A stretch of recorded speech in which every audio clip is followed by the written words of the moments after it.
We rolling?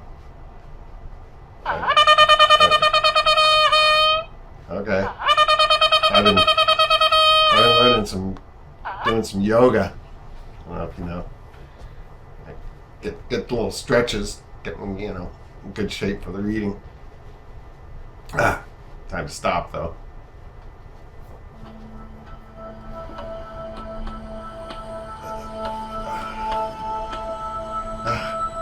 That's better. Nothing like a good yoga session. Alright. Promised you. Are we rolling? I promised you factual results of obstructive investigation. Okay. We're rolling. Get ready. 2.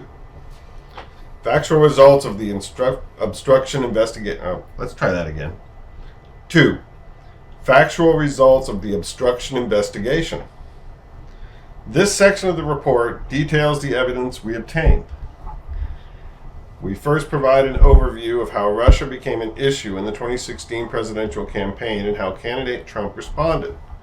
We then turn to the key events that we investigated: the president's conduct concerning the FBI investigation of Michael Flynn, the president's reaction to public confirmation of the FBI's Russia investigation, events leading up to and surrounding the termination of FBI Director Comey, efforts to terminate the special counsel, efforts to curtail the scope of the special counsel's investigation, efforts to prevent disclosure of information about the June 9, 2016 Trump Tower meeting between Russians and senior campaign officials, efforts to have the Attorney General unrecused, and conduct towards McGahn, Cohen, and other witnesses. We summarize the evidence we found and then analyze it by reference to the 3 statutory obstruction of justice elements: obstructive act, nexus to a proceeding, and intent. We focus on elements because by regulation the special counsel has jurisdiction to investigate federal crimes committed in the course of and with intent to interfere with the special counsel's investigation, such as perjury, obstruction of justice, destruction of evidence, and intimidation of witnesses. 28 CFR section 604A. Consistent with our jurisdiction to investigate federal obstruction crimes, we gathered evidence that is relevant to the elements of those crimes and analyzed them within an elements framework, while refraining from reaching ultimate conclusions about whether crimes were committed for the reasons explained above. This section also does not address legal and constitutional defenses raised by counsel for the president. Those defenses are analyzed in Volume 2, Section 3, infra. A. The campaign's response to reports about Russian support for Trump. During the 2016 campaign, the media raised questions about a possible connection between the Trump campaign and Russia. The questions intensified after WikiLeaks released politically damaging Democratic Party emails were reported to have been hacked by Russia. Trump responded to questions about possible connections to Russia by denying any business involvement in Russia, even though the Trump organization had pursued a business project in Russia as late as June 2016. Trump also expressed skepticism that Russia had hacked the emails at the same time as he and other campaign advisors privately sought information, about any further planned WikiLeaks releases.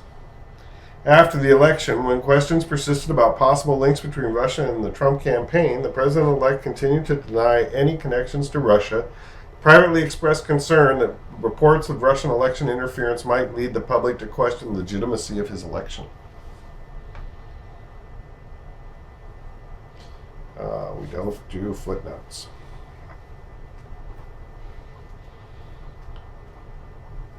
One, press reports allege links between the Trump campaign and Russia. On June 16, 2015, Donald J. Trump declared his intent to seek nomination as a Republican candidate for president. By early 2016, he distinguished himself among Republican candidates by speaking of closer ties with Russia, saying he would get along well with Russian President Vladimir Putin, questioning whether the NATO alliance was obsolete and praising Putin as a strong leader. The press reported that Russian political analysts and commentators perceived Trump as favorable to Russia. Beginning in February 2016 and continuing through the summer, the media reported that several Trump campaign advisors appeared to have ties to Russia. For example, The press reported that campaign advisor Michael Flynn was seated next to Vladimir Putin at an RT gala in Moscow in December 2015, and that Flynn appeared regularly on RT as an analyst.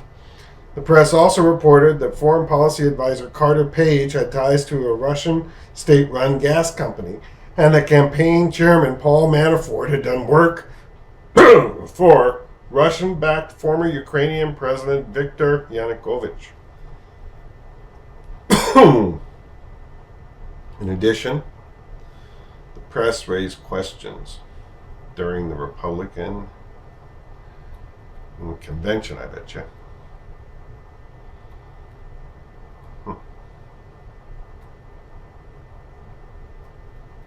What's going on here? It's been blacked out, but never whited out before. National Convention. About, you don't like my jokes? Nobody likes my jokes. Wait, I'm losing my place here. Hang on. National Convention about the Trump campaign's involvement in changing the Republican platform stance on giving Western weapons to Ukraine to fight Russian and rebel forces. 2. Trump campaign reacts to WikiLeaks release of hacked emails. On June 14, 2016, a cybersecurity firm that had conducted in-house analysis for the Democratic National Committee posted an announcement that Russian government hackers had infiltrated the DNC's computer and obtained access to documents. On July 22, 2016, the day before the Democratic National Convention, WikiLeaks posted thousands of hacked DNC documents revealing sensitive internal deliberations.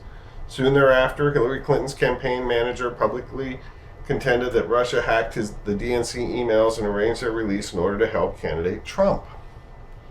On July 26, 2016, the New York Times reported that U.S. intelligence agencies had told the White House they now have high confidence that the Russian government was behind the theft of emails and documents from the Democratic National Committee. Within the Trump campaign, aides reacted with enthusiasm to reports of the hacks. A little harm to ongoing matter there. Discussed with campaign officials that WikiLeaks would release the hacked material. Some witnesses said that Trump himself discussed the possibility of upcoming releases. Homie. Michael Cohen, then executive vice president of the Trump Organization, special counsel to Trump, recalled hearing harm to ongoing matter. Cohen recalled that Trump responded, "Oh good, all right." Must have been good.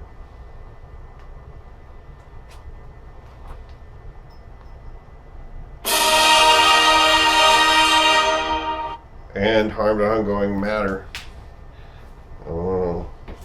Manafort said that shortly after WikiLeaks' July 22nd, 2016 release of hacked documents, he spoke to Trump. Harm to ongoing matter. Manafort recalled that Trump responded that Manafort should, harm to ongoing matter, keep Trump updated. Deputy campaign manager Rick Gates said that Manafort was getting pressure about Homie information and that Manafort instructed Gates Homie status updates on upcoming releases. Around the same time, Gates was with Trump on a trip to an airport, and shortly after the call ended, Trump told Gates more releases of damaging information would be coming. Harm to ongoing matter. This is kind of incomprehensible.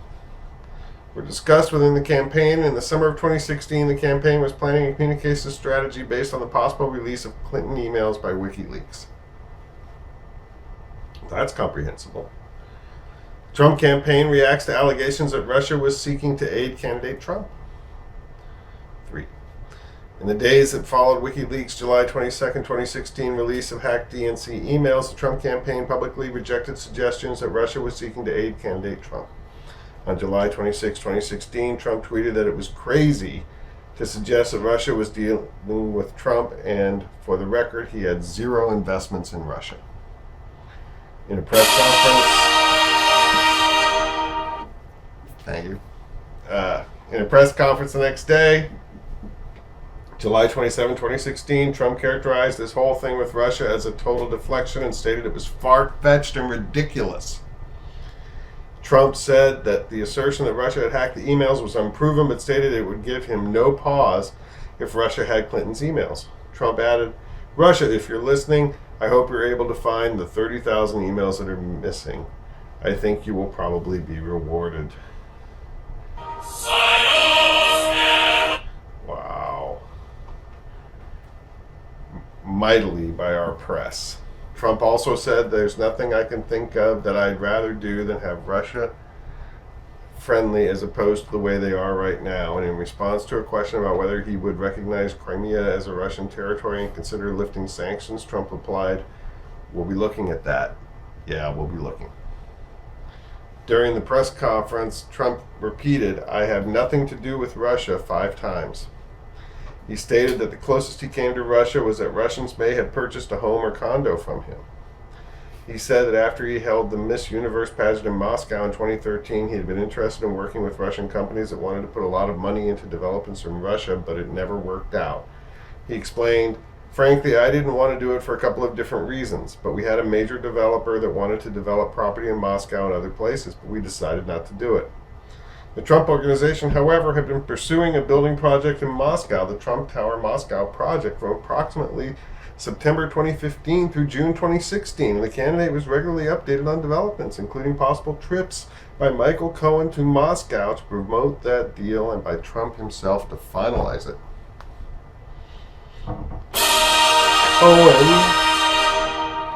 Thank you very much. Cohen recalled speaking with Trump after the press conference about Trump's denial of any business dealings in Russia, which Cohen regarded as untrue.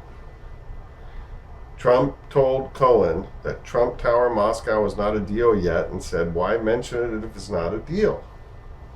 According to Cohen, around this time, in response to Trump's disavowal of connections to Russia, campaign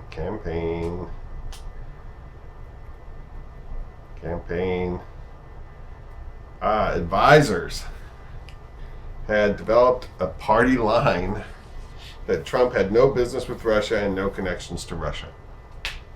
In addition to denying any connections with Russia, the Trump campaign reacted to reports of Russian election interference in aid of the campaign by seeking to distance itself from Russian contacts. For example, in August 2016, Foreign Policy Advisor J.D. Gordon declined an invitation to Russian Ambassador Sergei Kislyak's residence because the timing was not optimal in view of media reports about Russian interference.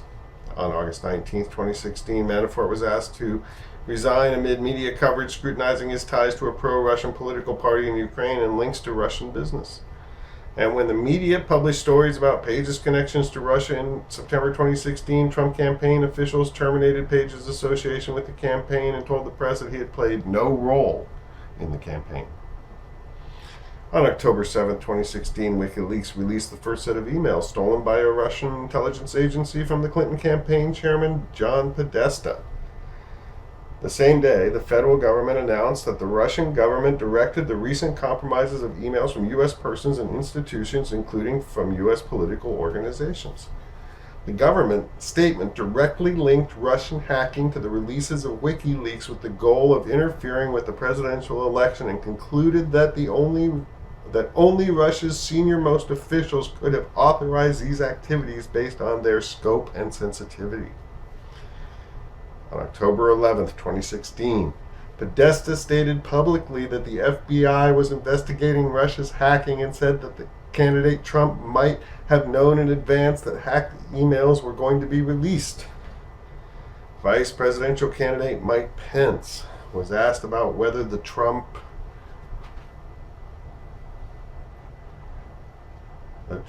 campaign was in cahoots with WikiLeaks in releasing damaging Clinton-related information, and responded, "Nothing could be further from the truth." 4. After the election, Trump continues to deny any contacts or connections with Russia or that Russia aided his election. On November 8, 2016, Trump was elected president. 2 days later, Russian officials told the press that the Russian government had maintained contacts with Trump's immediate entourage during the campaign. In response, Hope Hicks, who had been the Trump campaign spokesperson, said, "We are not aware of any campaign representatives that were in touch with any foreign entities before yesterday when Mr. Trump spoke with many world leaders." Hicks gave an additional statement denying any contacts between the campaign and Russia. It never happened. There was no communication between the campaign and any foreign entity during the campaign. On December 10th, 2016, the press reported that U.S. intelligence agencies had concluded that Russia interfered in last month's presidential election to boost Donald Trump's bid for the White House. Reacting to the story the next day, President-elect Trump stated, "I think it's ridiculous. I think it's just another excuse." He continued that no one really knew who was responsible for the hacking, suggesting that the intelligence community had no idea it's Russian or China or somebody. It could be somebody sitting in a bed someplace. The president-elect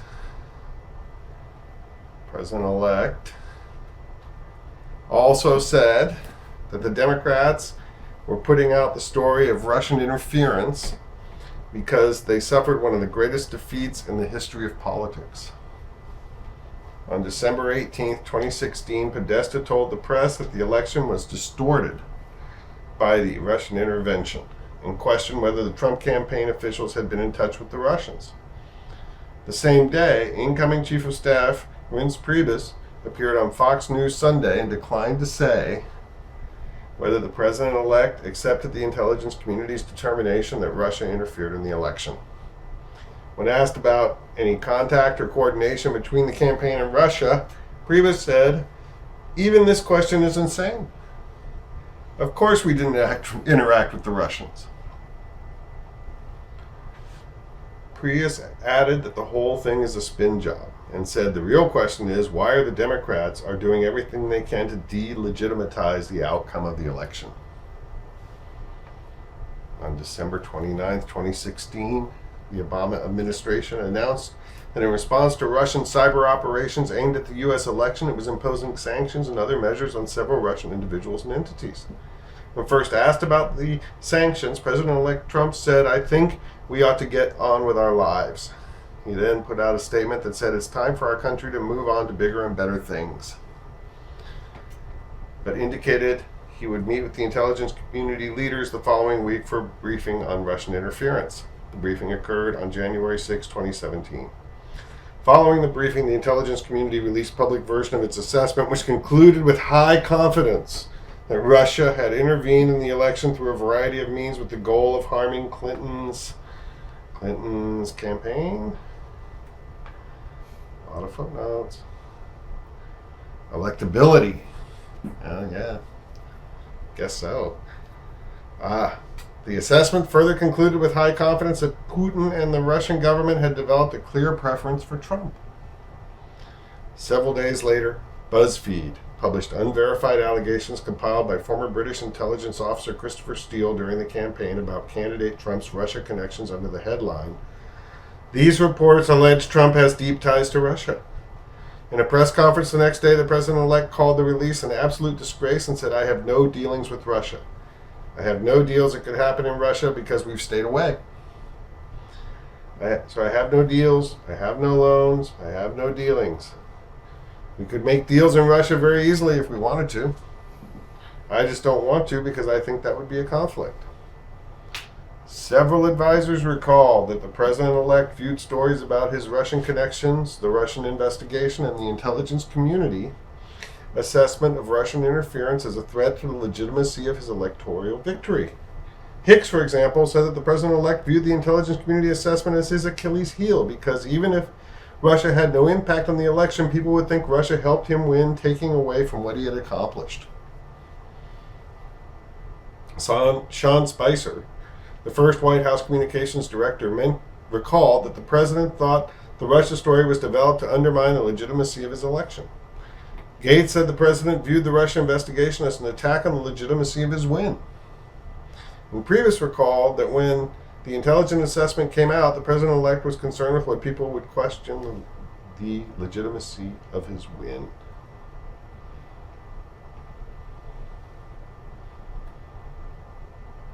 The president's conduct concerning the investigation of Michael Flynn. Overview. During the presidential transition, incoming National Security Advisor Michael Flynn had 2 phone calls with the Russian ambassador to the United States about the Russian response to U.S. sanctions imposed because of Russia's election interference. After the press reported on Flynn's contacts with the Russian ambassador, Flynn lied to incoming administration officials by saying he had not discussed sanctions on the calls.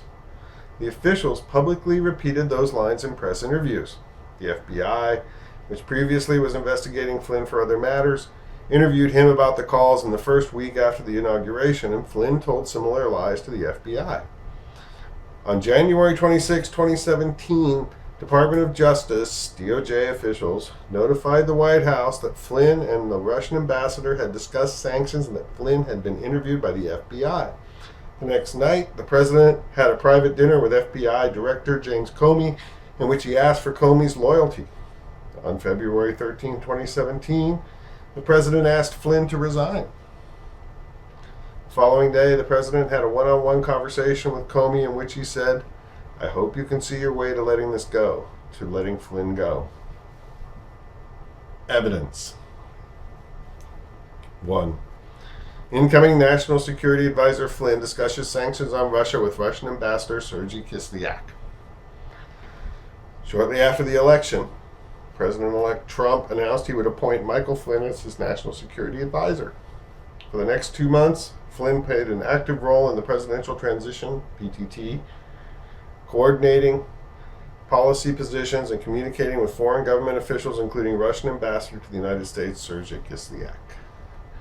On December 29, 2016, as noted in Volume 2, Section 2A4, Supra, the Obama administration announced it was imposing sanctions and other measures on several Russian individuals and entities. That day, multiple members of the PTT exchanged emails about the sanctions and the impact they would have on the incoming administration, and Flynn informed members of the PTT that he would be speaking to Russian ambassador later in the day. Flynn. Huh? You hear something? Flynn, who was in the Dominican Republic at the time, and K.T. McFarland, who was slated to become the Deputy National Security Advisor and was at Mar-a-Lago Resort with the President-elect and other senior staff, talked by phone about what, if anything, Flynn should communicate to Kislyak about the sanctions. McFarland had spoken with incoming administration officials about the sanctions and Russia's possible responses and thought she had mentioned in those conversations that Flynn was scheduled to speak with Kislyak. Based on those conversations, McFarland informed Flynn that incoming administration officials at Mar-a-Lago did not want Russia to escalate the situation. At 4:43 p.m. that afternoon, McFarland sent an email to several government officials about the sanctions and informed the group that General Flynn is talking to Russian ambassador this evening. Approximately 1 hour later, McFarland met with the president-elect and senior officials and briefed them on the sanctions and Russia's possible response. Incoming Chief of Staff Reince Priebus recalled that McFarland may have mentioned at the meeting that the sanctions situation could be cooled down and not escalated. McFarland recalled that at the end of the meeting, someone may have mentioned to the president-elect that Flynn was speaking to the Russian ambassador that evening. McFarland did not recall any response by the president-elect. Priebus recalled that the president-elect viewed the sanctions as an attempt by the Obama administration to embarrass him by delegitimizing his election. Immediately after discussing the sanctions with McFarland on December 29, 2016, Flynn called Kislyak and requested that Russia respond to the sanctions only in a reciprocal manner without escalating the situation. After the call, Flynn briefed McFarland on its substance. Flynn told McFarland that the Russian response to the sanctions was not going to be escalatory because Russia wanted a good relationship with the Trump administration.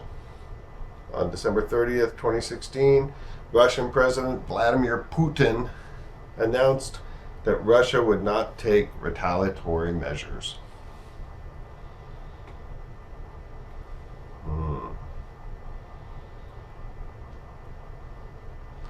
A little breaking the law there. In response to the sanctions at that time, it would instead plan further steps to restore Russian-U.S. relations based on the policies of the Trump administration. Following that announcement, the president-elect tweeted, "Great move on delay by V. Putin. I always knew he was very smart." On December 31st, 2016, Kislyak called Flynn and told him that Flynn's request had been received at the highest levels and Russia had chosen not to retaliate in response to his request. Later that day, Flynn told McFarland about this follow-up conversation with Kislyak and Russia's decision not to escalate the sanctions situation based on Flynn's request. McFarland recalled that Flynn thought his phone call had made a difference. Flynn spoke with other incoming administration officials that day, but does not recall whether they discussed the sanctions.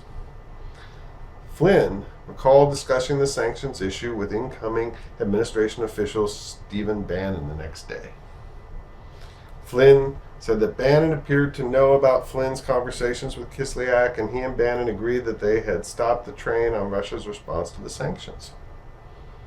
On January 3, 2017, Flynn saw the president-elect in person and thought they discussed the Russian reaction to the sanctions, but Flynn did not have a specific recollection of telling the president-elect about the substance of his calls with Kislyak.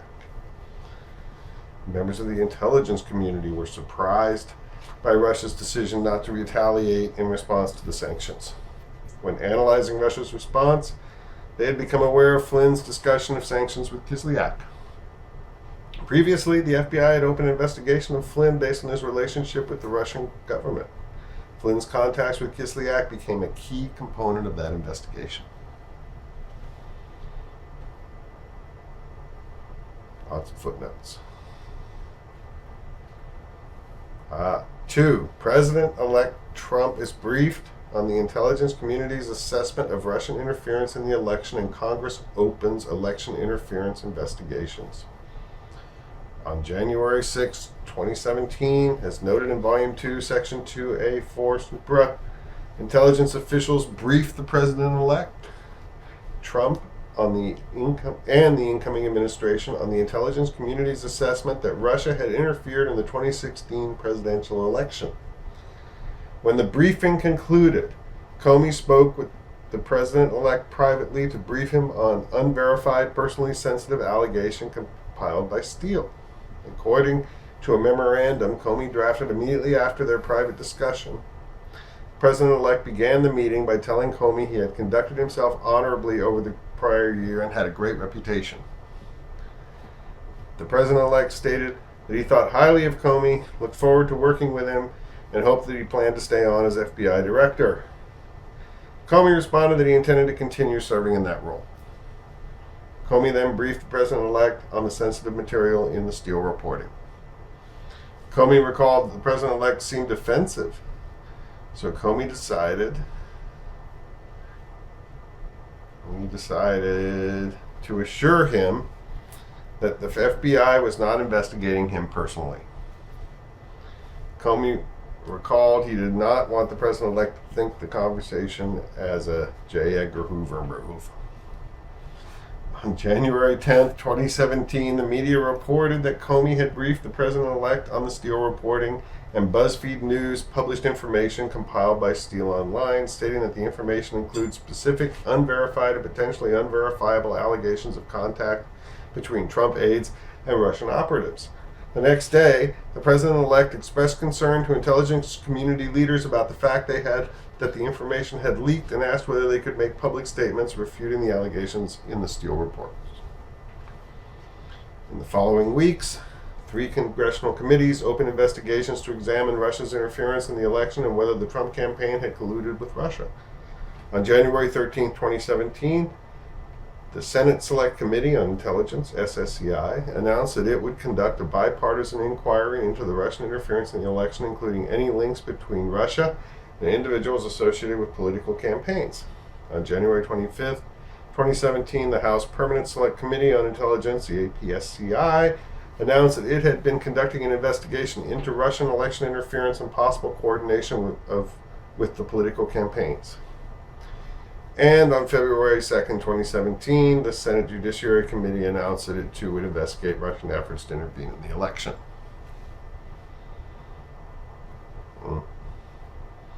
You might want to get a copy of this and look at the footnotes. There's a lot. 3. Flynn makes false statements about his communications with Kislyak to incoming administration officials, the media, and the FBI. On January 12, 2017, a Washington Post columnist reported that Flynn and Kislyak communicated on the day the Obama administration announced the Russian sanctions. Column questioned whether Flynn had said something to undercut the U.S. sanctions and whether Flynn's communication had violated the letter and spirit of the Logan Act. President-elect Trump called Priebus after the story was published and expressed anger about it. Priebus recalled that the president-elect asked, "What the hell is this all about?" Priebus called Flynn and told him that the president-elect was angry about the reporting on Flynn's conversations with Kislyak. Flynn recalled that he felt a lot of pressure because Priebus had spoken to the boss and said that Flynn needed to kill the story. Flynn directed McFarland to call the Washington Post columnist and inform him that no discussion of sanctions had occurred. McFarland recalled that Flynn said words to the effect of, "I want to kill the story." McFarland made the call as Flynn had requested, although she knew she was providing false information, and the Washington Post updated the column to reflect that a Trump official had denied that Flynn and Kislyak discussed sanctions. When Priebus and other incoming administration officials questioned Flynn internally about the Washington Post columns, Flynn maintained he had not discussed sanctions with Kislyak. Flynn repeated that claim to Vice President-elect Michael Pence and to incoming press secretary Sean Spicer. In subsequent media interviews in mid-January, Pence, Priebus, and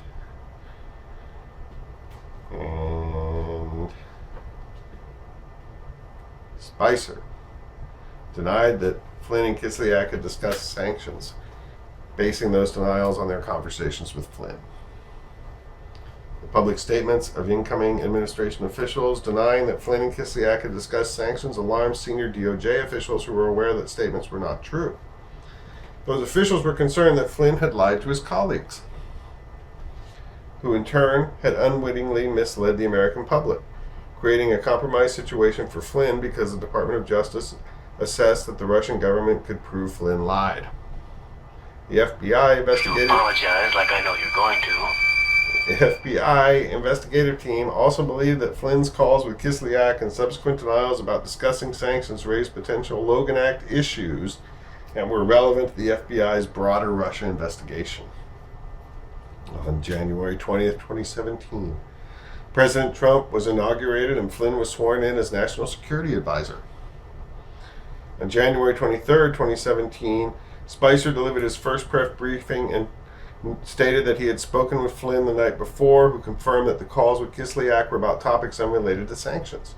Spicer's statements added to the Department of Justice's concerns that Russia had leverage over Flynn based on his lies and could use that derogatory information to compromise him. On January 24th, 2017, Flynn agreed to be interviewed by agents from the FBI. During the interview, which took place at the White House, Flynn falsely stated he did not ask Kislyak to refrain from escalating the situation in response to the sanctions on Russia imposed by the Obama administration.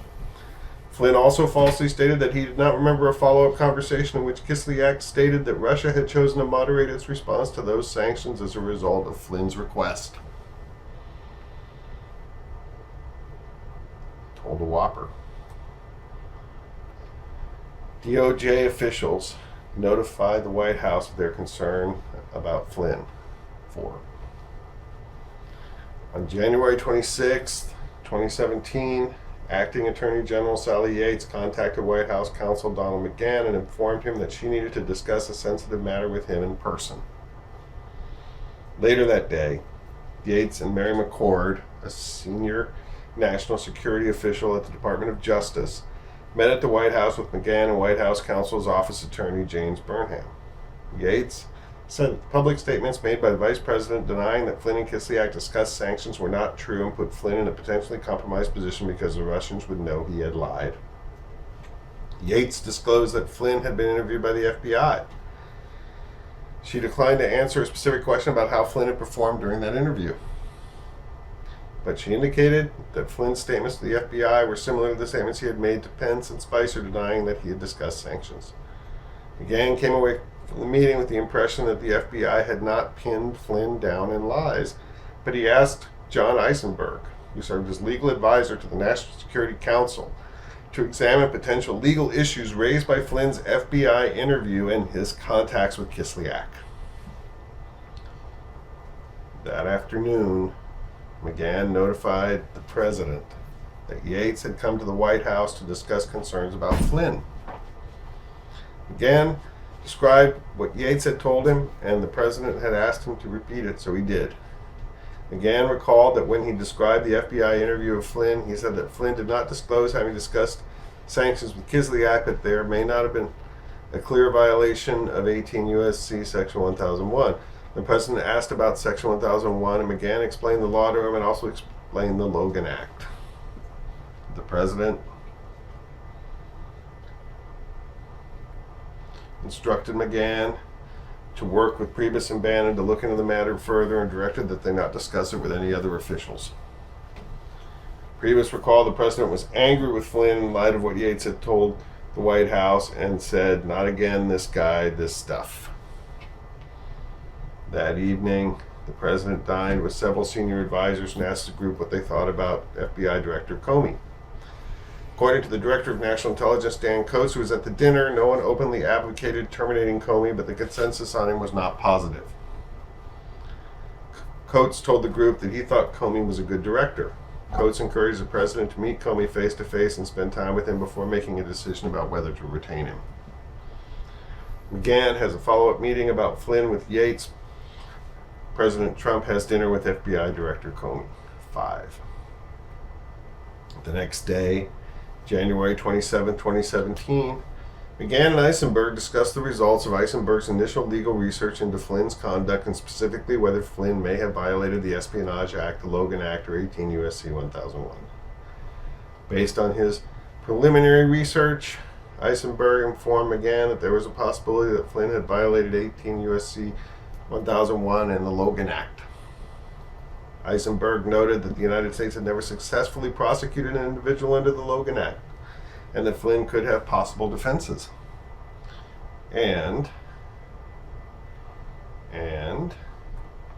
told McGahn that he believed it was unlikely that a prosecutor would pursue a Logan Act charge under the circumstances.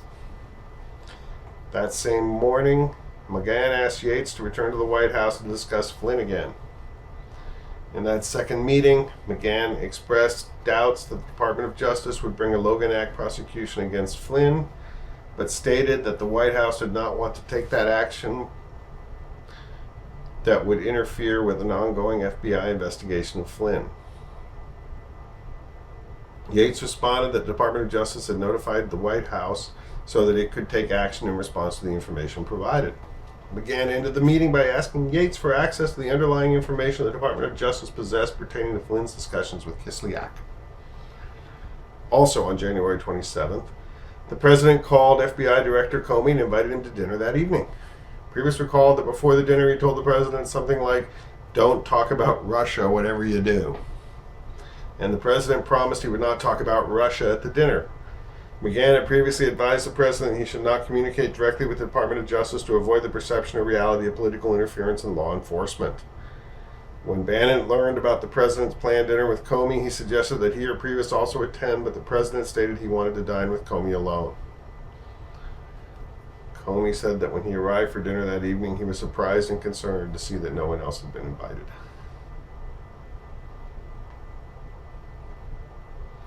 Comey provided an account of the dinner in a contemporaneous memo, an interview with this office, and congressional testimony. According to Comey's account of the dinner, the president repeatedly brought up Comey's future, asking whether he wanted to stay on as FBI director. Because the president had previously said he wanted Comey to stay on as FBI director, Comey interpreted the president's comments as an effort to create a patronage relationship by having Comey ask for his job. The president also brought up the Steele reporting that Comey had raised in the January 6, 2017 briefing and stated that he was thinking about ordering the FBI to investigate the allegations to prove they were false. Comey responded that the president should think carefully about issuing such an order because it could create a narrative that the FBI was investigating him personally, which was incorrect. Later in the dinner, the president brought up Flynn and said, "The guy has serious judgment issues." Comey did not comment on Flynn, and the president did not acknowledge any FBI interest or contact with Flynn. According to Comey's account, at one point during the dinner, the president stated, "I need loyalty. I expect loyalty." Comey did not respond, and the conversation moved on to other topics, but the president returned to the subject of Comey's job at the end of the dinner and repeated, "I need loyalty." Comey responded, "You will always get honesty from me."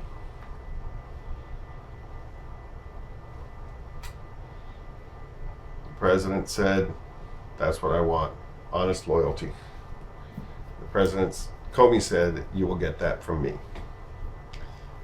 After Comey's account of the dinner became public, the president and his advisors disputed that he had asked for Comey's loyalty. The president also indicated that he had not invited Comey to dinner, telling a reporter that he thought Comey had asked for the dinner because he wanted to stay on. But substantial evidence corroborates Comey's account of the dinner invitation and the request for loyalty. The President's daily diary confirms that the president extended a dinner invitation to Comey on January 27th. With respect to the substance of the dinner conversations, Comey documented the president's request for loyalty in a memorandum he began drafting the night of the dinner. And senior FBI officials recall that Comey told them about the loyalty request shortly after the dinner occurred, and Comey described the request while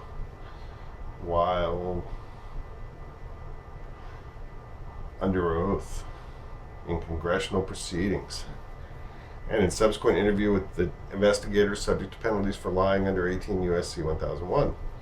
Comey's memory of the details of the dinner, including that of the president requested loyalty, has remained consistent throughout. 6. Flynn's resignation. On February 2nd, 2017, Eisenberg reviewed the underlying information relating to Flynn's calls with Kislyak. Eisenberg recalled that he prepared a memorandum about criminal statutes that he could apply to Flynn's conduct, but he did not believe the White House had enough information to make a definitive recommendation to the president. Eisenberg and McGahn discussed that Eisenberg's review of the underlying information confirmed his preliminary conclusion that Flynn was unlikely to be prosecuted for violating the Logan Act. Because White House officials were uncertain what Flynn had told the FBI, however, they could not assess his exposure to prosecution for violating 18 U.S.C. Section 1001. The week of February 6th, Flynn had a one-on-one conversation with the president in the Oval Office about the negative media coverage of his contacts with Kislyak. Flynn recalled that the president was upset and asked him for information on the conversation. Flynn listed the specific dates on which he remembered speaking with Kislyak, but the president corrected one of the dates he listed. The president asked Flynn what he and Kislyak discussed, and Flynn responded that he might have talked about sanctions. The president corrected a date. If you apologize like I know you're going to.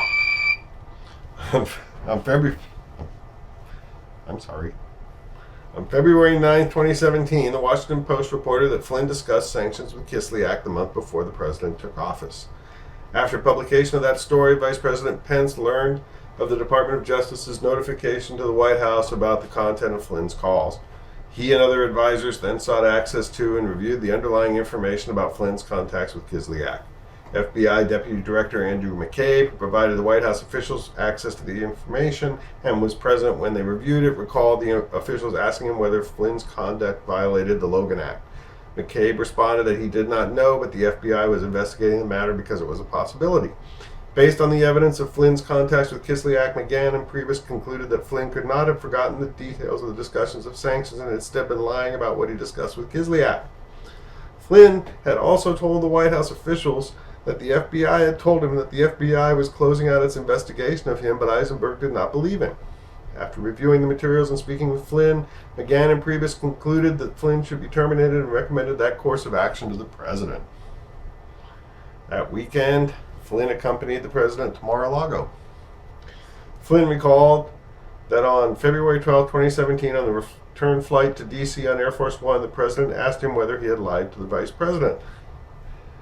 Flynn responded that he may have forgotten details of his calls, but did not think he lied. The president responded, "Okay, that's fine. I got it."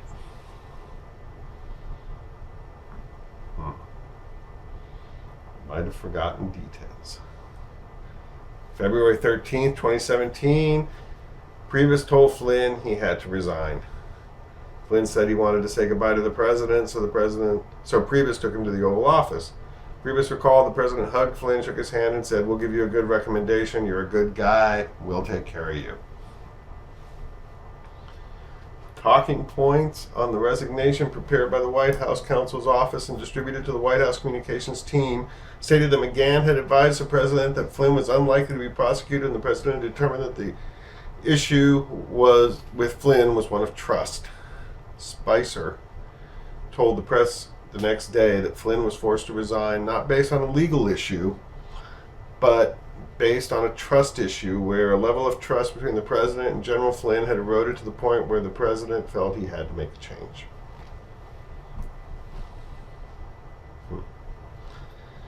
7. The president discusses Flynn with FBI Director Comey. On February 14, 2017, the day after Flynn's resignation, the president had lunch in the White House with New Jersey Governor Chris Christie. According to Christie, at one point during the lunch, the president said, "Now that we fired Flynn, the Russia thing is over." Christie laughed and responded, "No way." He said, "This Russia thing is far from over, and we'll be here on Valentine's Day 2018 talking about this." The president said, "What do you mean?" Flynn met with the Russians. That was the problem. I fired Flynn. It's over. Christie recalled responding that based on his experience both as a prosecutor and as someone who had been investigated, firing Flynn would not end the investigation. Christie said there was no way to make an investigation shorter, but a lot of ways to make it longer. The president asked Christie what he meant, and Christie told the president not to talk about the investigation, even if he was frustrated at times. Christie also told the president he would never be able to get rid of Flynn like gum on the bottom of your shoe. Towards the end of the lunch, the president brought up Comey and asked if Christie was still friendly with him. Christie said he was. The president told Christie to call Comey and tell him that the president really likes him, tell him he's part of the team. At the end of the lunch, the president repeated his request that Christie reach out to Comey. Christie had no intention of complying with the president's request that he contact Comey. He thought the president's request was nonsensical, and Christie did not want to put Comey in the position of having to receive such a phone call. Christie thought it would have been uncomfortable to pass on that message. At 4 p.m. that afternoon, the president met with Comey, Sessions, and other officials for a Homeland Security briefing. At the end of the briefing, the president dismissed the other attendees and stated that he wanted to speak to Comey alone. Sessions and senior advisor to the President Jared Kushner remained in the Oval Office as other participants left, but the president excused them, repeating that he wanted to speak only with Comey. At some point after others had left the Oval Office, Priebus opened the door, but the president sent him away. According to Comey, his account of the meeting, once they were alone, the president began the conversation by saying, "I want to talk about Mike Flynn." The president stated that Flynn had not done anything wrong in speaking with the Russians, but had to be terminated because he had misled the vice president. The conversation turned to the topic of leaks of classified information, but the president returned to Flynn, saying he's a good guy and has been through a lot. The president stated, "I hope you can see your way clear to letting this go, to letting Flynn go. He is a good guy. I hope you can let this go." Comey agreed that Flynn is a good guy, but did not commit to ending the investigation of Flynn. Comey testified under oath that he took the president's statement as a direction because of the president's position and the circumstances of the one-on-one meeting. Wow. Shortly after the meeting with the president, Comey began drafting a memorandum documenting their conversation. Comey also met with his senior leadership team to discuss the president's request, and they agreed not to inform FBI officials working on the Flynn case of the president's statement so the officials would not be influenced by the request. Comey also asked for a meeting with Sessions and requested that Sessions not leave Comey alone with the president again. 8. The media raises questions about the president's delay in terminating Flynn. After Flynn was forced to resign, the press raised questions about why the president waited more than 2 weeks after DOJ notification to remove Flynn and whether the president had known about Flynn's contacts with Kislyak before the DOJ notification. The press also continued to raise questions about connections between Russia and the president's campaign. On February 15, 2017, the president told reporters, "General Flynn is a wonderful man. I think he's been treated very, very unfairly by the media." On February 16, 2017, the president held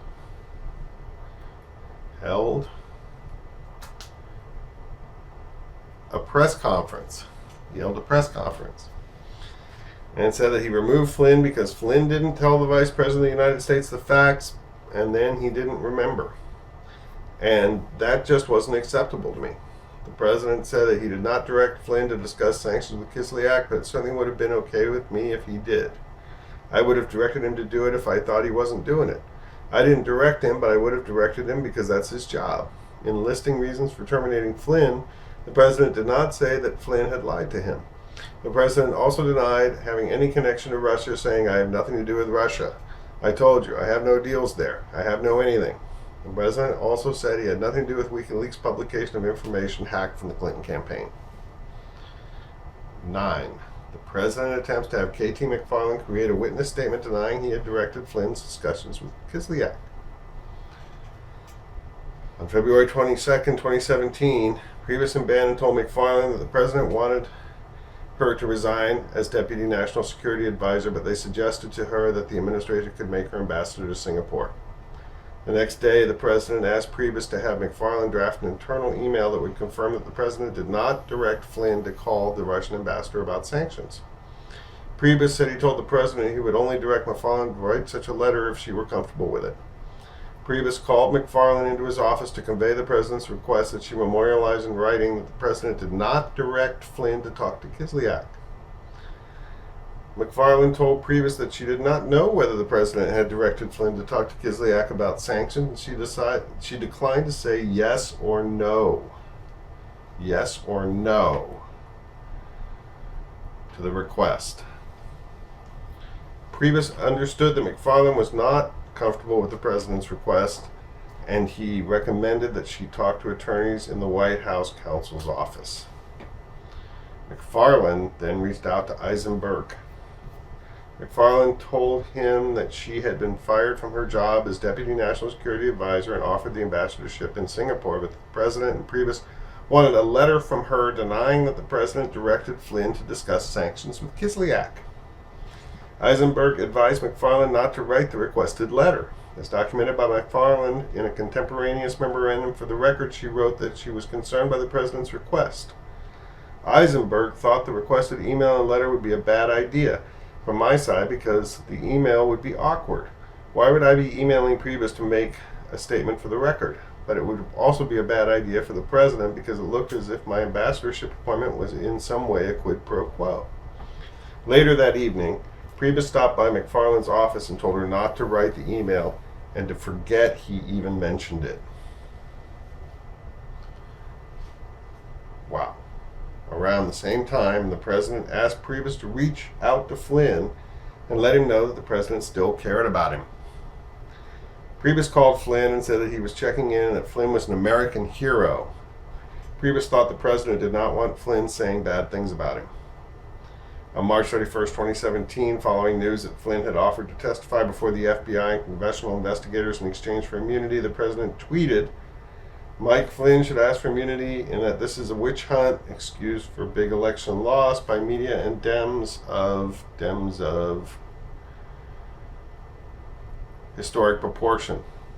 In late March or early April, the President asked McFarland to pass a message to Flynn telling him the President felt bad for him and that he should stay strong.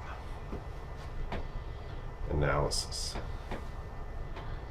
In analyzing the President's conduct related to the Flynn investigation, the following evidence is relevant to the elements of obstruction of justice. A. Obstructive act.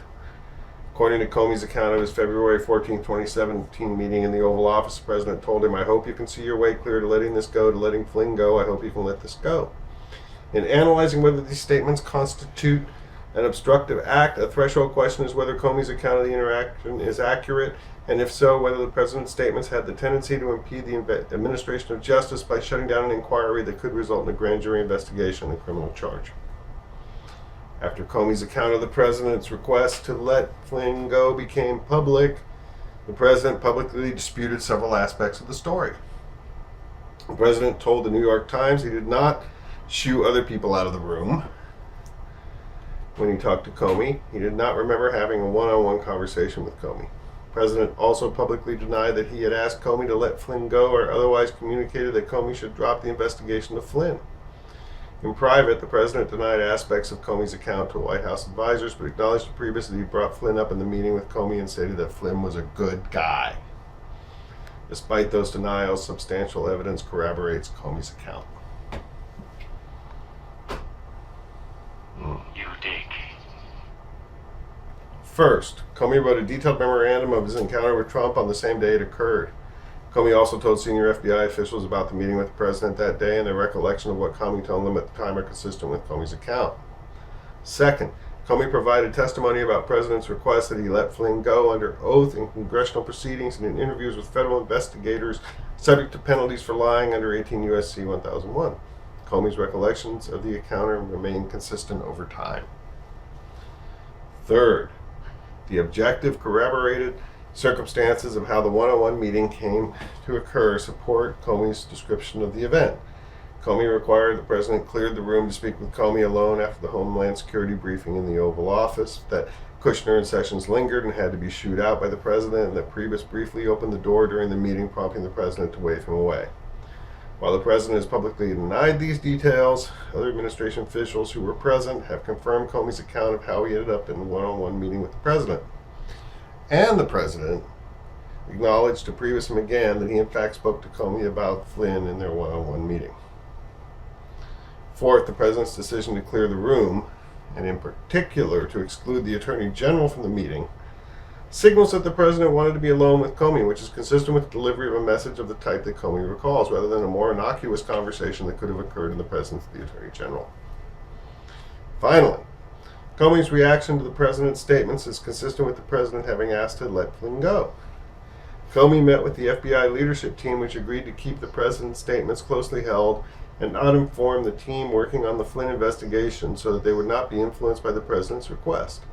Comey also promptly met with the Attorney General to ask him not to be left alone with the president again, an account verified by Sessions' FBI Chief of Staff James Rubicki and Jody Hunt, who was then the Attorney General's Chief of Staff. The second question is whether the president's statements, which were not phrased as a direct order to Comey, could impede or interfere with the FBI's investigation of Flynn. While the president said he hoped Comey could let Flynn go rather than affirmatively directing him to do so, the circumstances of the conversation show the president was asking Comey to close the FBI's investigation into Flynn. First, the president arranged for the meeting with Comey so that they would be alone and purposely excluded the Attorney General, which suggests that the president meant to make a request to Comey that he did not want anyone else to hear. Second, because the president is the head of the executive branch, when he says that he hopes a subordinate will do something, it's reasonable to expect the subordinate will do what the president wants. Indeed, the president repeated a version of this "let this go" 3 times. And Comey testified that he understood the president's statements as a directive, which is corroborated by the way Comey reacted at the time. B. Nexus to a proceeding. To establish nexus to a proceeding, it would be necessary to show that the president could reasonably foresee and actually contemplated that the investigation of Flynn was likely to lead to a grand jury investigation or prosecution. At the time of the president's one-on-one meeting with Comey, no grand jury subpoenas had been issued as part of the FBI's investigation into Flynn. But Flynn's lies to the FBI violated federal criminal law, grand jury, and resulted in Flynn's prosecution for violating 18 U.S.C. 1001. By the time the president spoke to Comey about Flynn, DOJ officials had informed McGahn, who informed the president that Flynn's statements to senior White House officials about his contacts with Kislyak were not true, and that Flynn had told the same version of events to the FBI. McGahn also informed the president that Flynn's conduct could violate 18 U.S.C. 1001. After the vice president and senior White House officials reviewed the underlying information about Flynn's calls on February 10, 2017, they believed that Flynn could not have forgotten his conversations with Kislyak and concluded that he had been lying. In addition, the president's instruction to the FBI director to let Flynn go suggests his awareness that Flynn could face criminal exposure for his conduct and was at risk of prosecution. C. Intent. As part of our investigation, we examined whether the president had a personal stake in the outcome of an investigation into Flynn. For example, whether the president was aware of Flynn's communication with Kislyak close in time to when they occurred, such that the president knew that Flynn had lied to senior White House official and that those lies had been passed on to the public. Some evidence suggests that the president knew about the existence and content of Flynn's calls when they occurred, but the evidence is inconclusive and cannot be relied upon to establish the president's knowledge. In advance of Flynn's initial call with Kislyak, the president attended a meeting where the sanctions were discussed, and an advisor may have mentioned that Flynn was scheduled to talk to Kislyak. Flynn told McFarland about the substance of his calls with Kislyak and said they may have made a difference in Russia's response, and Flynn recalled talking to Bannon in early January 2017 about how they had successfully stopped the train on Russia's response to the sanctions. It would have been reasonable for Flynn to have wanted the president to know of his communication with Kislyak because Kislyak told Flynn his request had been received at the highest levels in Russia, and Russia had chosen not to retaliate in response to the request. The president was pleased by the Russian response, calling it a great move. And the president never said publicly or internally that Flynn had lied to him about the calls with Kislyak. But McFarland did not recall providing the president-elect with Flynn's readout of his calls with Kislyak, and Flynn does not have a specific recollection of telling the president-elect directly about the calls.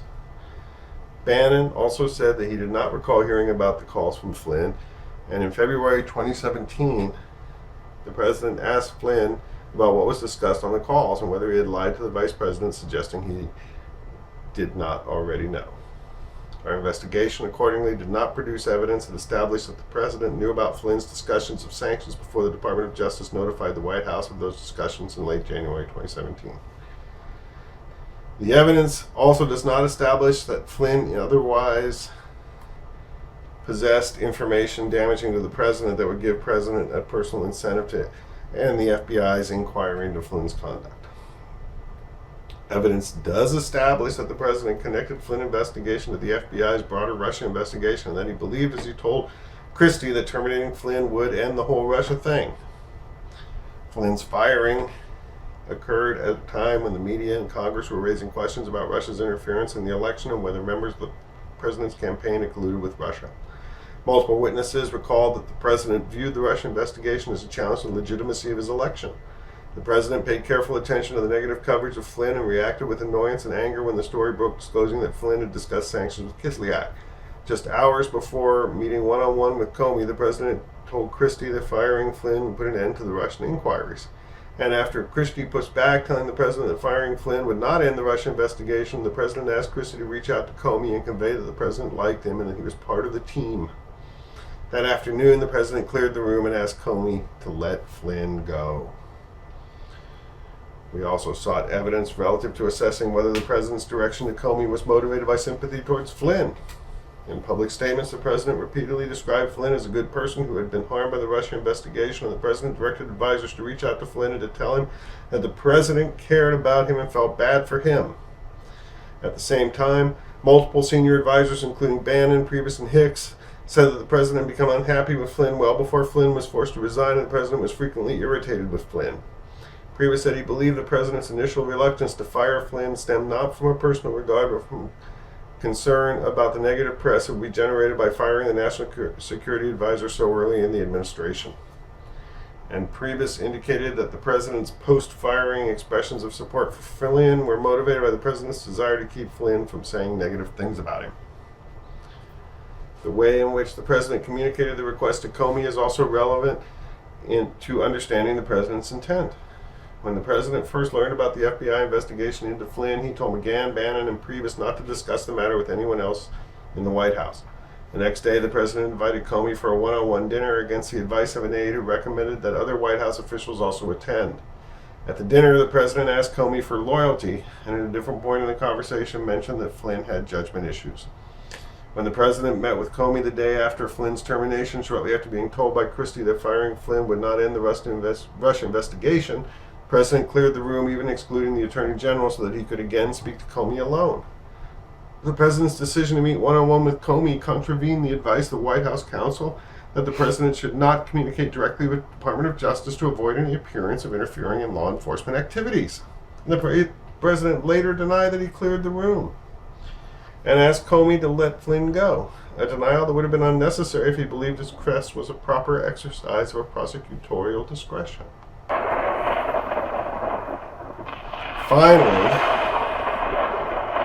Finally, the president's effort to have McFarland write an internal email denying that the president had directed Flynn to discuss sanctions with Kislyak highlights the president's concern of being associated with Flynn's conduct. The evidence does not establish that the president was trying to have McFarland lie. The president's request, however, was sufficiently irregular that McFarland, who did not know the full extent of Flynn's communication with the president and thus could not make representation the president wanted, felt the need to draft an internal memorandum documenting the president's request, and Eisenberg was concerned that the request would look like a quid pro quo in exchange for an ambassadorship. And I'm going to stop there and pick up the president's reaction to public confirmation of FBI's Russia investigation. Because that was a lot to swallow. I'm still trying to swallow it. Maybe I need more yoga.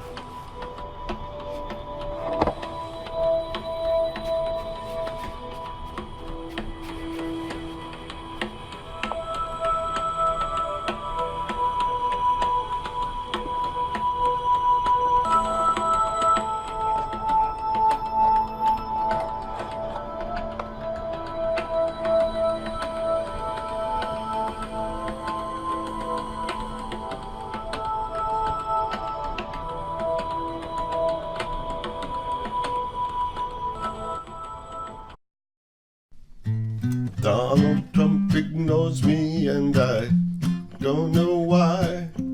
Everything the Trumpster hates rolled up into one guy. I'm sleepy and I'm nasty and I'm shady too, but not recused like Sessions. Was his name Magoo? Just like crooked Hillary or maybe lying Chuck. No matter what I try, Don don't give a fuck. But I ain't no nervous Nancy or no sleazy Adam Schiff. Someone tell me how to get this ass to give a shit.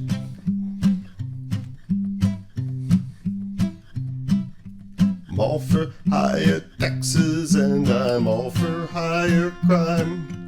Think cheating Obama did the job just mighty fine. I like crazy Bernie, I like Pocahontas too.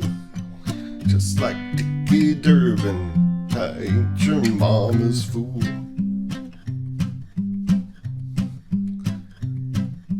Donald Trump ignores me and I don't know why. I'm everything the Trumpster hates rolled up into one guy. Lying, leaking, heartless, slimeball, slippery, sanctimonious, here for all to see.